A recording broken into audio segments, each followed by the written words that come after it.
But the key is I'm not blaming other people on how the system got here. That's like, we get too caught up into that.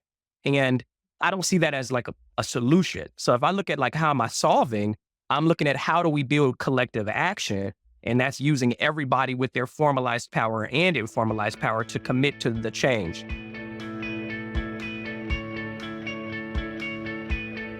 Welcome, everyone. I am so excited to be here today with Dr. Kevin Sansberry. Welcome to What the Fundraising. Absolutely. Thank you for the invitation. So let's start with you giving just a little intro to yourself. I first got to hear you and hear about your work on the We Are for Good podcast, and then you have done a number of incredible things inside social impact in the social sector, and we have a lot to dig into, but give everyone some framing for what brings you to our conversation. Yeah, so my background originally was in human resources, so that's kind of where I kind of got into the field of work, I guess I would say. I've worked in higher education, I've worked in educational nonprofits, and focused in on racial equity, diversity, inclusion, and HR. Started my own firm in 2021, where I use behavioral science in organizations. And so I work with professional sports organizations ranging from Major League Baseball to municipalities across the United States, to tech companies in Silicon Valley, and of course, nonprofits.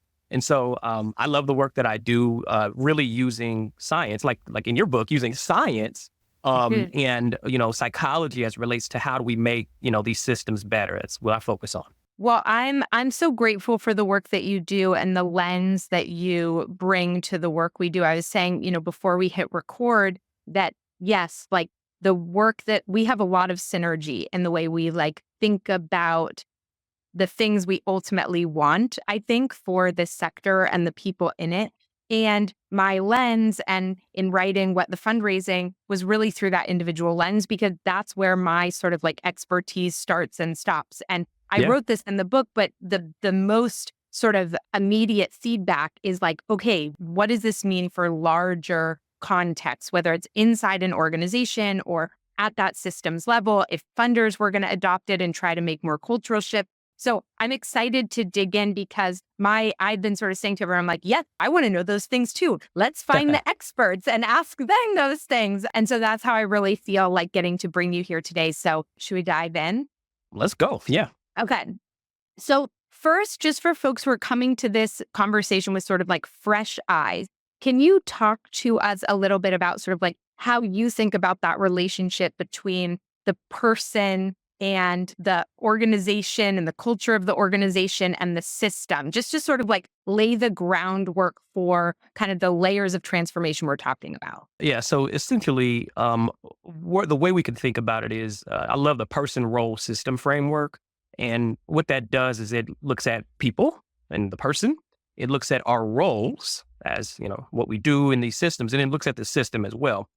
The reason why I like this and I, steer towards this is because it doesn't ignore the system. A lot of times, if we focus too much on the individual level, it almost becomes and I'm just using an analogy, but it kind of feels like blaming the victim in a way to me, where it's it's 2024. I was telling you off the call, there's not a lot of new techniques we're going to learn at the individual level. There are, but what I'm trying to say is we've put so much onus on people to change yourself, when in reality, we need to catalyze and inspire these people to change the system, because the system is the root cause of a lot of the angst that people have, whether it's with fundraising, whether it's in the workplace, et cetera, et cetera. And one thing I'm going to say is, there's no magic button you press to say, okay, systems change. Systems change requires you to work with people too. So, but what I'm saying is we shouldn't be looking and blaming people at the people level. We need to look at, okay, how can we be gentle on each other and tough on the system together? That's really what I look at as it relates to when I say systems change. Okay. I love that. And I'm curious, how, so it's interesting hearing you sort of say some of that with fresh ears, because, and this is absolutely true for my book. I mean, most of my book, the strategies and stuff that I'm pulling together, I didn't create, and I cite the people who did or where I read it, right? It's not new strategies and tools. It might be the first time that people are really applying it to fundraising kind of in this sequence and their experience fundraising. But to your point, yes, we don't want to over like put the burden back on the people who are suffering from the oppressive systems to be solely responsible for like taking responsibility, right, for all of that like systems level change on an individual level. I'm curious, like, okay, we're going to dive into the different pieces of this, but I'm curious, like, how do we, on that individual level, maybe first balance personal accountability in a way that does feel empowering? Because sometimes when we feel like, okay, this whole system is out there and it's not like this line between it's not your fault and you have a role, right? Yeah. Yeah. And Yeah. how do you toe that line? Yeah. I mean, it's to me, it's more so like, let's have a conversation with everyone's both formal and informal power. And we all have a shared commitment to shift the system for the greater good. And so what that does, I mean, because I'm not going to ignore it. There are people who have more formalized power in these systems. So it requires us to bring them to the table. And how can they say, okay, I am the director of fundraising, or I'm, whatever my role is in this system. Here's what I can do in my role. Because again, it's person, role, system. So you have to utilize your role to shift the system. So here's how I can do that. And so it's the CEO all the way down, we all have different forms of power. So I think like the commitment that's where the individual level comes in. You're responsible for your contribution. And so, but the key is I'm not blaming other people on how the system got here. That's like, we get too caught up into that. And I don't see that as like a solution. So if I look at like, how am I solving? I'm looking at how do we build collective action? And that's using everybody with their formalized power and informalized power to commit to the change. The problem is we can't agree on what the system needs to be changed or not. We can't agree on it. And the elephant in the room is that a lot of people who don't agree with system change are profiting from the current system. They're just not saying it.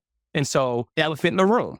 And so I think like being able to have those levels of conversations about, you committed to this, before you got the job, and then you got the job and now you're not doing it. It's like, how do we call that out? How do we create norms where that is a continual conversation? I think that's important too. Okay. Before we go into that, you'd be like, Mallory, I thought we talked about systems, and here you are on the Oh, no, it's individual fine. level. Because okay, yes, I so appreciate what you're saying there. And I'm going to speak like from like some of my perspectives to not call anybody else in or out or whatever, I think about this in my own journey all the time, right? The things that I say, I'm going to do the things that I say I care about. And then exactly like going against a system. There are so many ways as a white woman in the nonprofit sector that I benefit from these systems. And there are times where I notice it and change course or do something to make sure I'm opening a gate and leaving it open and shuffling people in. And there are other times where I don't. And what I do recognize, what I've noticed a lot more in my own work around this is the discomfort, the visceral discomfort that comes from stepping out of those norms and giving up privilege. And so in the book, I talk about discomfort, and I talk about discomfort coming from like our need to sort of understand that discomfort comes from all these different things, right? Sometimes discomfort comes from being out of alignment, from Right. being sort of manipulated by that system. Sometimes discomfort comes from holding yourself into alignment, despite the fact that there's all this pressure around you or all these sort of societal norms or pressure maybe from your organization that's actually trying to get you to do something else, and the people pleaser in you or wants to do it, and so it's so uncomfortable. And that's the type of discomfort that I feel a lot in my own work Yeah. around like recognize it. So I'm curious, just like before we go into all of that, for those positional leaders, do you have any recommendations around how they grow their capacity around discomfort to really be able to do this? Yeah. I mean, so first off, discomfort is going to be a normal part of the process, but it's uncomfortable, and the discomfort manifests because we're latched on to an invisible system that we got born into. And nobody ever defined it. Nobody said you were born to be hyper individualistic. You're going to care about yourself, even though you act like you don't. You're going to go and maximize profit. You're going to not care about, climate or people suffering. Like nobody said that when you were born, but you were born into a system that elicits some of those responses through people's behavior. And so I like to call stuff out and say, okay, there are invisible norms that exist in society. And how can we, so for the first step is what are the new anchors I want to adopt? Like, and so like that, and I'm talking collectively. So in said system, let's say it's an organization, let's define the new reality that we're going for. Let's call everything out. Let's talk about it. What's possible? Let's all anchor to this vision. You have to have that because it gets way uncomfortable when I feel like I'm not, because you say, okay, I can buy into, I'm a white woman and, I have certain privileges and I have certain, oppressions and things like that. I can buy into that philosophically, but then when I do it, I feel uncomfortable because I'm not replacing it with anything. What are you replacing? So you're like, basically, it feels like you're replacing the unknown. You don't know what you're going to. And so what I'm saying is, okay, before we get into the discomfort, let's just pull everybody to the table. Let's define the new reality together. And so you define the new, I'm in my brain, I think visually, I think like, let's just get it. What's the new Post-it note with the new values? We know in our goal, we know we want something. We want a better system. Let's define it. And again, whether organizational, whatever your system is, community, whatever your system is, define what you're all can like co-create that vision together. Because now we all can like say, okay, let's move the anchor. This is our new goal. And then you go back to what I said originally. How can I utilize my power, both formally and informally, to move myself there through my actions and behaviors? That's where it gets uncomfortable though, because we haven't done that. We haven't talked about what system change, or where are we going? Where are we going? And so I really stress the need of defining that collective vision and co-creating that new reality together as a first step. Because if everybody knows we're going somewhere, that alleviates some of the discomfort. And again, we are gentle on people and we are tough on the system. So that gets us to be tough on the system. Like, okay, let's get tough now because we know what we're moving to. Okay. I love that. Maybe this is an impossible question that I'm asking, but how long does a process like that typically take to identify that kind of vision? I know, I'm sorry. Did I just shoot myself in my own foot with that? It's funny because you're like, well, give me the time frame.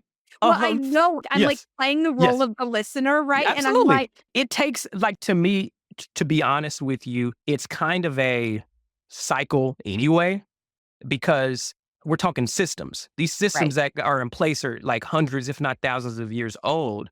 If we're talking like caste systems that have been on Earth for, thousands of years. So like these systems have been in place for so long, I view it as kind of like, okay, so let me just tell you how it happens in real life. In real life, how that happens is you say systems change and y'all start talking about it and you put up a new Post-it note. What are the things we want? What are we going for? You tend to learn your boundaries real quick. And you actually, your vision might be a thing, but you say, okay, we can only focus on this process or policy or this initiative or this one thing this year, So it's kind of like, what you want from a new reality, but you might find out, oh, legal said we can't do this. The board doesn't want us to do this, so then you start getting tapered down and your scope gets a little, your aperture gets a little smaller. So to be honest, it's kind of like a vision any other organization would have. It's an ongoing pursuit. It's just how you address that will just shift on an annual basis. But we all know we're moving from to at a continual thing. So to answer your question just very opaquely, it never ends, because doing one exercise like this is not systems change either. This is orienting the people to engage in systems change. Okay. Well, I love that sort of ground setting a little bit. And I'm curious, okay, so how much, and maybe that's layered into what you were just explaining, but I think about this relationship between our personal growth and our ability to even have some of these conversations, vision what might be possible. And so do you find that sort of as people are at that table or grappling with these things, that there are things that they can be doing to I don't know, kind of navigate all the personal stuff that comes up, right? Because what's so hard with, I feel like you were also kind of not calling me out in a loving way about is like the desire to once again fit this into the way in which we typically do things, which is like, give me the timeline and give me the process. And what are the results? And you're like, lady. I'm like, hold on. But no, look, to that standpoint, that's part of why, like, okay, we're going to talk systems change.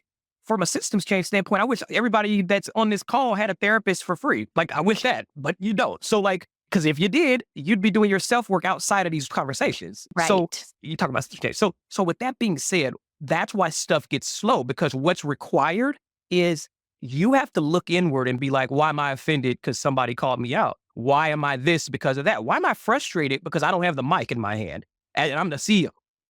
Why am I frustrated? This Gen Z employee is giving me ideas and everybody likes it, but they don't like my idea. So I get frustrated. Like why? Why are you frustrated?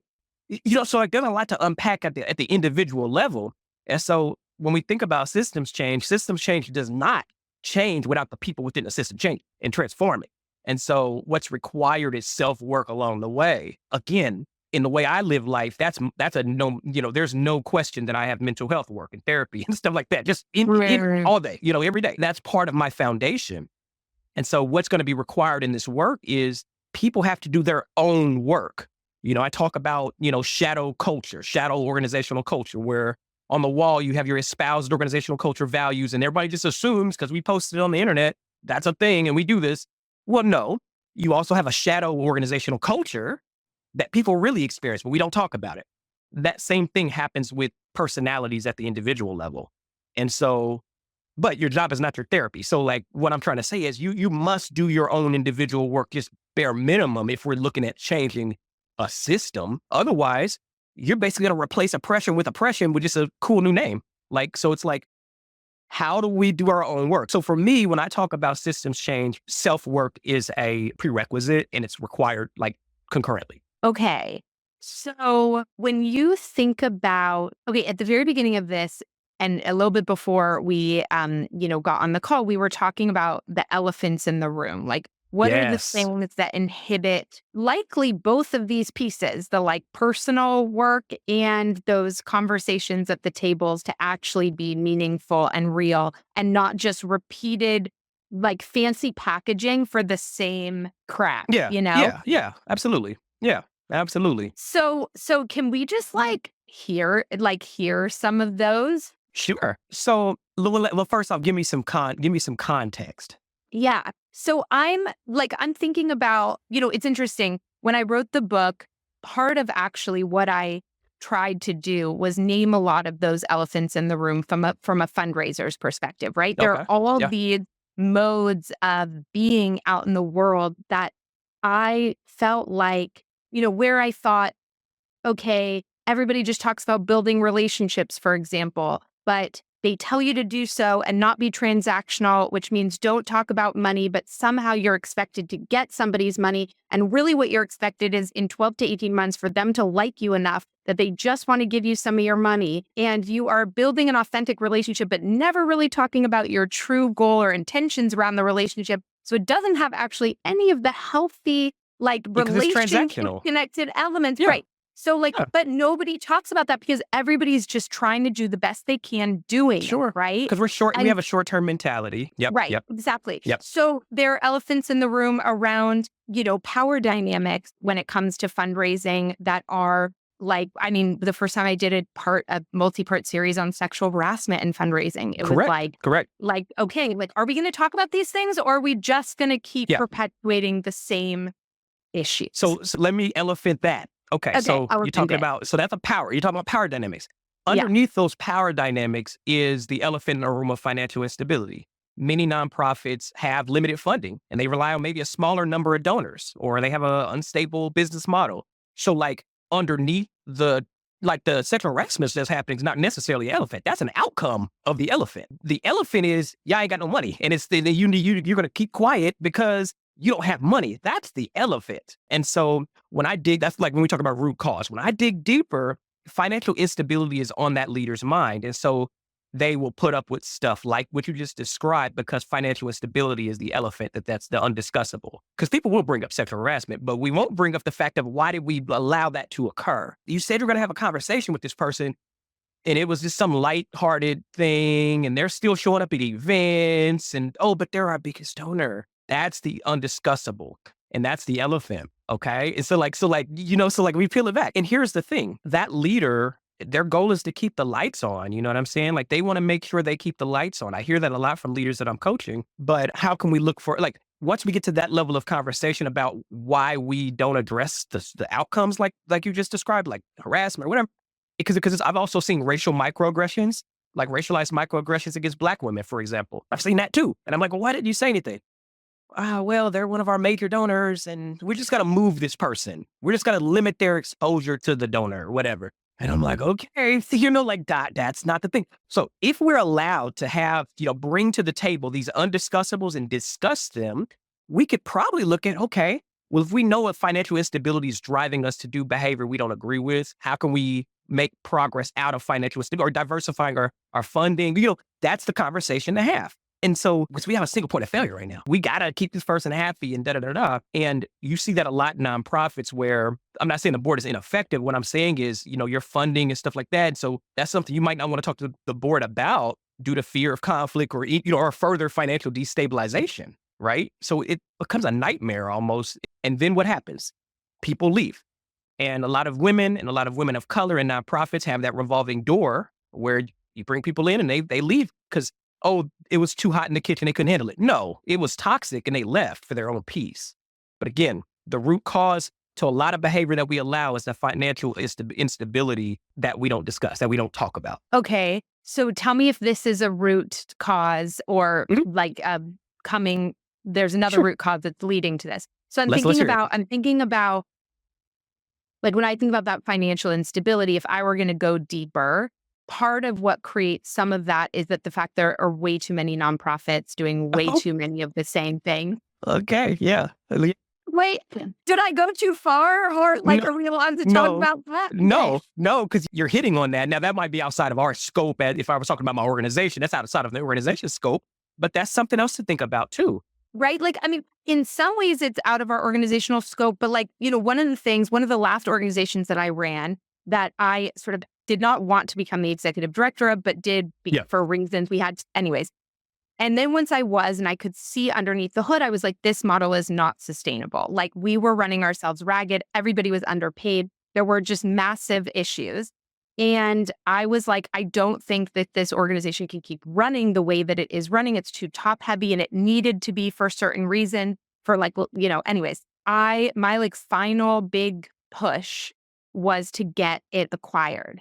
And I found an organization that would take us in, take care of that full top piece that was sinking us, because they ran a similar model, but they would retain our brand, they would retain our program. And I put it in front of the board. It was and they said no. And I ended up leaving because I was just like, to me, it was like everything that wasn't working, it could have been resolved with that partnership. And I was just like, I can't do this. And I see the writing on the wall. And they were like, oh no, you're just maybe the wrong leader. We're going to hire this white man and pay him twice as much as you. And then he bankrupted the organization in 18 months. But I think about it was not my organization. I didn't found it. So I didn't have that sort of ED connection. Although I had grown it for 5 years, I cared so deeply about it. But I was like, look, if our goal is that this work gets bigger, goes on, all these things, then it's not about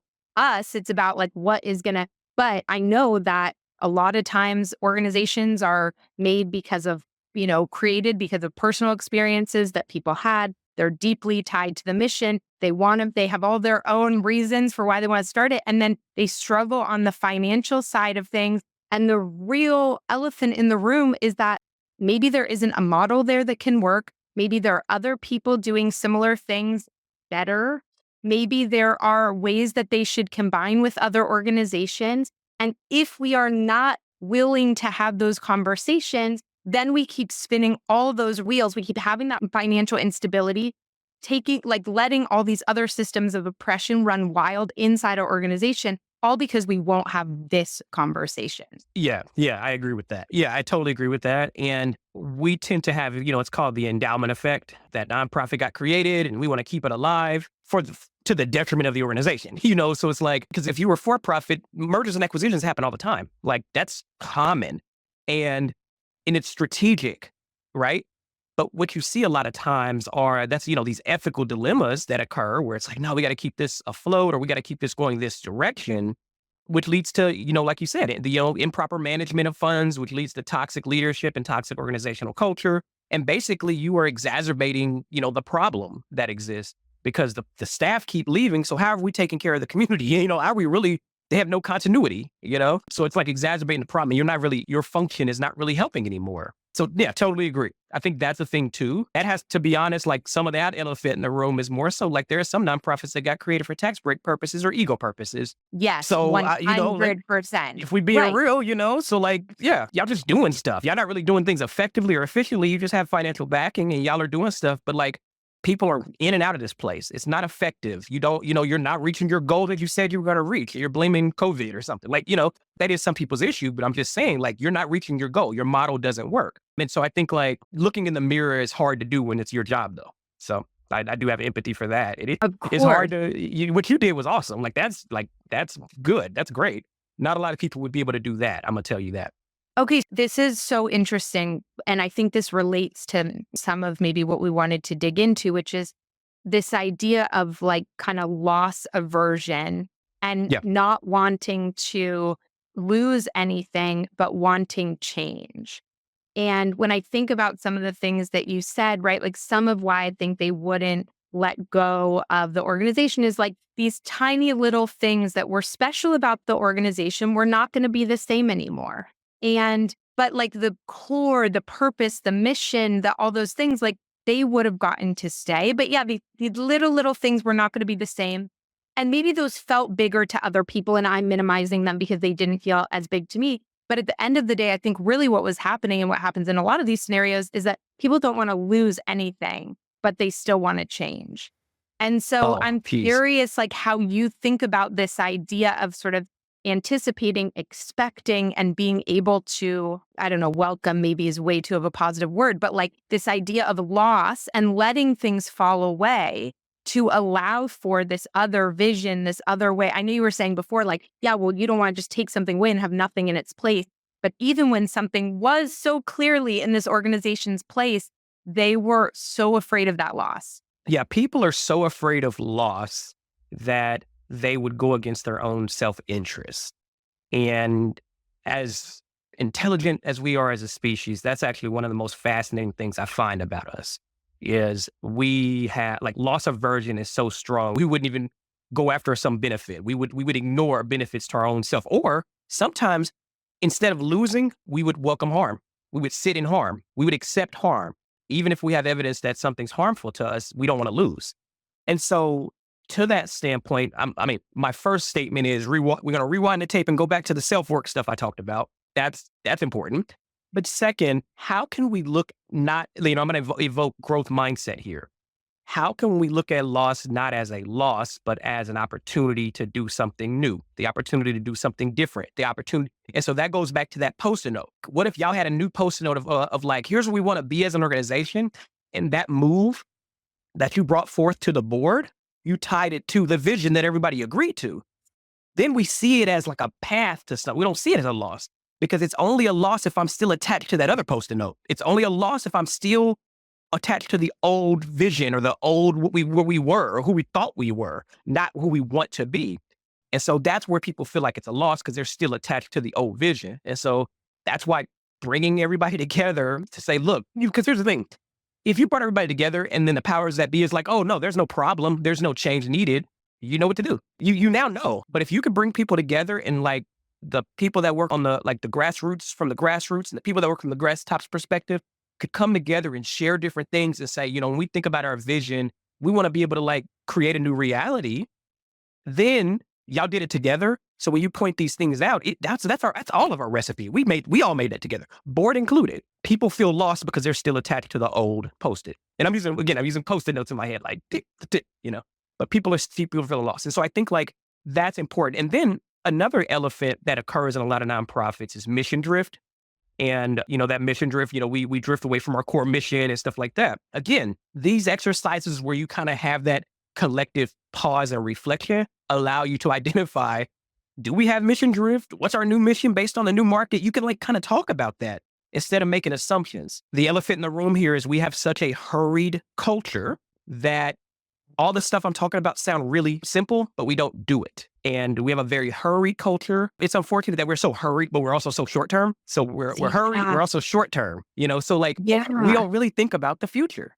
We don't really think about the future because we're putting out fires, right? And so I say this all sounds very simple on a podcast as you all are listening to it, but I understand that it's hard And that's also reflected by the fact that you don't see a lot of this pausing and reflecting in common practice.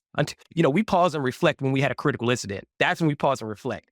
And again, I venture to say pause and reflection ought to be how we operate point blank period, but that's just not what it is. And that's a cultural elephant in the room. Yeah. Well, okay. No. I'm Societal. so glad that it's interesting seeing the overlap actually. I didn't all call them elephants in the room, but in some of the Mhm. things that you're saying and some of the norms that I talk about in the book related to Yeah, like how the system is set up that has led to these, beliefs and, urgency at all costs. It's like kind of sure. one of the ways we see that manifest right in fundraising. I guess like I'm so curious, how do we know? Is there a way for folks who are listening to this who are like, I'm thinking about, my last staffer board meeting, and I'm wondering if we were talking about the elephant or if we were talking about the manifestation of that element. Like we thought we were talking about the root cause, but maybe we weren't. Do you have some questions that help people kind of identify what layer perhaps they're at? Yeah, I mean, there are, common ways to do that. You've probably heard of the 5 whys is a great technique where you ask, why did that happen? Why did that happen? Why did that happen? That's a really great one to start with, right? So I think that's a good one. There's also, like, again, when I talked about pause and reflection, what we are not really good with is tension and silence. And tension and silence are some of the most biggest flags that you would have in a group meeting. Typically, the things that get really tense and the things that we get really silent on are those sensitive areas. And those are the undiscussables because we're tense and we're silent. So I'll give you an example on both ends. So from a tension standpoint, that you can see conflict arise when a certain topic gets brought up. And it's kind of like a thorn in your body. We're going to do everything we can to build around that thorn. We're going to talk about it. We're just going to build processes, systems. You know what I'm saying? Like, we're going to build around this happy little thorn. And the moment you touch it, oh, I'm going off. And it's getting really tense and it's getting, so whenever, think back to your nonprofit experience, folks. If you ever had that meeting where somebody's yelling really loud and they're upset about something, and you're like, dang, this is irrational. You just touched the tension point. That's a thorn. And you hitting the elephant. You're there. Okay, next. Think about your nonprofit experience. Silence. The other one. That's the harbingers of elephants. You got silence. All of a sudden, people aren't laughing and joking anymore. Here's a good elephant in the room. Sometimes that happened when the ED walked in the room. The whole climate change. It's your ED's behavior is an elephant in the room. And it's because it's, based on, it's a silence. And so the tension and the silence are really great, like, look fors when it comes to group dynamics, because that's telling you something. Unfortunately, a lot of our antennas may not be up to see that or notice that, but that's what I look at when I go into rooms, and I love pointing it out because I've never fixed something, So like they put on their RFP request that we need a culture thing and da-da-da-da, and I do the culture thing. But then I'm looking for the tension and silence when I get into public, and then I'm like, okay, there's something here, because that's what I really need to work on. That's the shadow culture. And those are the elephants. So that's behaviorally how I do it. Yeah. So I guess I'll put that there.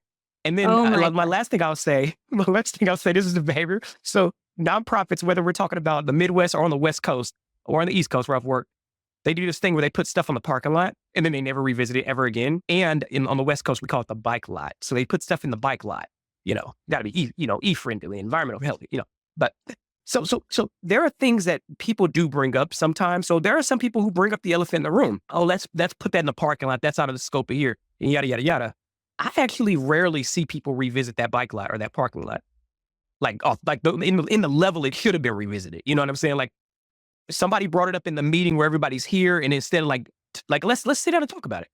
They instead say, we'll follow up with you about your issue, right? When in reality, that parking lot issue, that one person could have been representing like 10 times the amount of people, but they're silent, right? But they follow up with that one person who brought up that thing to deal with them because apparently only they have the problem. But we never talk about it as a group, So like that's another elephant in the room piece that happens. But that whole strategy is a very divide and conquer way to like kick somebody out of the organization too. So yeah. to like Lots of elephants there. isolate them. Like I'm isolating that. Yeah, we're going to isolate this person. They become Yeah. othered, you know? Yeah. Yeah. Right. Okay. Whew. All right. Well, I really look for folks who are listening to this. I think throughout the last 3 years, I've had a lot of experiences where people have said, I can't believe you said that out loud. And I recognize that right now, one of my positions of privilege is that I'm not inside an organization, that don't have a board. I don't have anybody telling me what to do. I don't have anybody I mean, sure, I have partners who like might not want to work with me after I say certain things or, Sure. but I think like, I know there are a lot of people listening to this podcast who are also in positions like mine who aren't in-house. And so one of the Yeah. things that you are making me like remember and that I really hope is that, and this sort of goes back to what you were saying at the very beginning, that like everybody has their role from their position that they can From play their in position. creating change. And I think it's a great reflection for everybody to do in terms of where they sit in this ecosystem and where they have power and privilege to say some of these uncomfortable, uncommon things, even to help people realize that, like, hey, that is a thorn that somehow we've built an entire funding model around instead of just saying that's a thorn, right? And I think like corporate partnerships are a really Right. important example of this, right? And like Yeah. where I feel like I always grappled as a fundraiser and still grapple with it as a coach. I teach how to build aligned corporate partnerships. I talk about it in the book. And I talk about like, I understand that fundamentally there is a question here around whether or not this makes sense, given that the problems that organizations are solving are primarily like rooted in the outputs and the outcomes and the downstream effects of what many of these companies are doing. And so, right, there's like Which is so ironic. many, I know Right. the whole thing, right? But I It's just just, think one of the things that I hope people are also hearing in this conversation is that, yeah, like maybe it is, maybe it is scary to say it the fifth time, but I will say for me, it was really scary to say some of these things the first time. It's a lot yeah. less scary to talk about them now. Yeah. And I think like, and not everybody has the privilege to do that, like, and has the Correct. position and has the ability to do that. And so I think for everybody, though, to take a moment of reflection and recognize where they do have power and privilege and access to be able to talk about these things. So I don't know if we want to sort of wrap up with something. I know you and I have talked before about kind of the difference between, or like the way in which authenticity, for example, something that's very regularly talked about in leadership, in fundraising, and all of these things isn't accessible to Right. everyone. And yeah, how do we kind of approach the next steps from each of where we sit? I used to feel guilty that like I wasn't your typical like activist kind of person about social issues. I used to feel really guilty. Like, and what I mean by that is, you see people marking on TV, and I'm like, oh, I wish I was that person. And I've done it before, but I have certain roles that I play in different communities, and I ignored all the stuff I actually do. I ignored all the things I can do through my role that I have done through my role, through my positionality in said society. And so, what I want to say is, your power doesn't have to look the same as everybody else's. Your role is also not the same as everyone else's.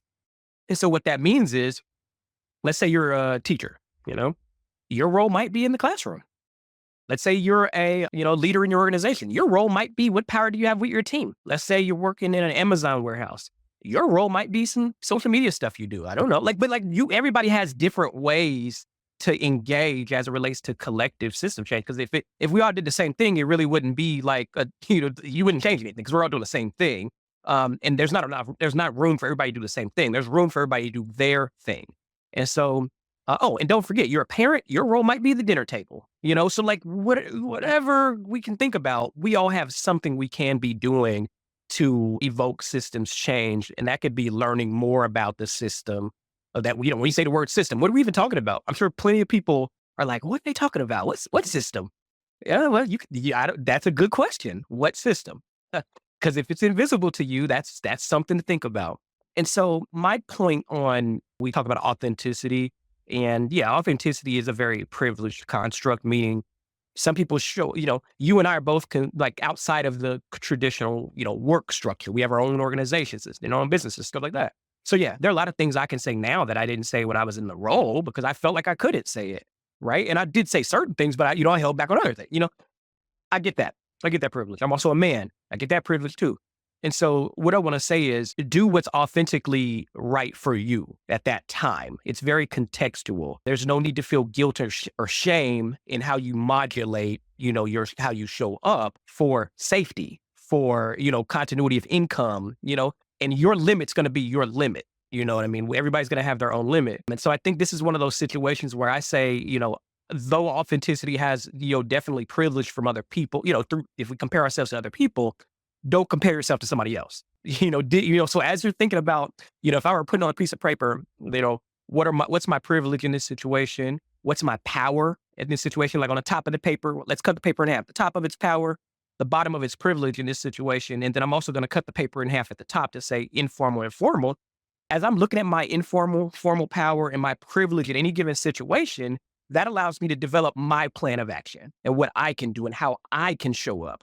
Because we do a lot of comparison about what somebody else does, when in reality, you might have two white women, but one white woman might have family trauma that she walks around with. Well, guess what? Y'all actually show up differently, despite the intersectional similarities, right? And so you have to do your own plan of action as well as we think about this work. Because what a lot of people do is they guilt themselves into like, oh, I'm not doing enough. And then they start tokenizing people because they're overdoing it. Then they start, Then they talking over people of color. And it's like, hold up, you were too much. Who are you? You're not the ally we thought you were. So what I want to say is do your own work because you're going to find out your biases, your privileges, your hangups, because a lot of times in stress, some of those things come out. But if you've already done the work to mitigate those things, you lessen the fact of toxic behaviors from manifesting. So do your self-work, both on the bright side and the shadow side. You will thank yourself later. Oh my gosh, I have 4,000 more questions, but I'm so grateful for the way you, like, even as you just broke down that piece, still doing that from the framework of the post-it at the beginning, Mhm. right? Like, I think you really sort of walked us through from that to that in a way that Yeah. I really appreciate. How can folks learn more about your work, hire you, work with you, tell them all the things? Yeah. So I'm the founder and operator of KEVRA Consulting LLC, and I can be reached at KEVRAconsulting.com, or you can find me at Dr. Kevin Sansberry on LinkedIn. I post Monday through Friday. I'm always calling out different things. So if you are sensitive to like change, I'm not probably not the best person to follow because I point stuff out. I talk honestly about things. I have really awesome conversations with leaders all around the country and around the world. You also hear me on LinkedIn. I have a LinkedIn live show called Working Wisdom, where we do have conversations just like this. And then I also host the Toxic Leadership Podcast, which you can find on all your podcast streaming, where we reach 86 countries. And I think we're top 3% podcast in the world, but we've been around for a long time. So we have a lot of followership, a lot of listeners and stuff like that. And I thank them for continuing to followership and listening. But yeah, you can find me at all those places. I'll fly to any town near you. Oh my God. Thank you. Thank you, everyone. We'll make sure all of those links are in the show notes and stuff too. Yeah, So folks can quickly go over, follow the subscribe to the podcast, go get all that wisdom. Thank you so much absolutely. for sharing all of this with us today. I'm so grateful. Thank you. Take care.